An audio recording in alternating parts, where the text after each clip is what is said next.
একদিন বিল্টু এসে বলল, মা, এবার ক্যাম্প হচ্ছে একটা গ্রামে। বুঝলে মা, ওই গ্রামে কোনো হাসপাতাল নেই। গ্রামের নামটা শুনে চমকে উঠল চম্পা। বিল্টু বলল, কি হলো মা?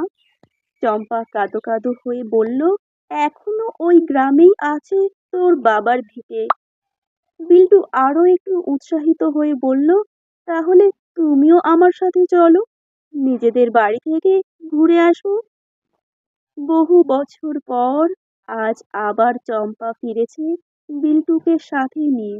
নিজেদের বাড়ির সামনে এসে দেখলো কয়েকটা ইট ছাড়া কিছুই অবশিষ্ট নেই। কেউ কেউ চিনতে পারলো চম্পাকে। খবর পেয়ে ভিড় জমলো চম্পার ভাঙা বাড়ির সামনে। সবাই ধন্য ধন্য করতে লাগলো চম্পাকে। বলল, চম্পা, তুই সৎ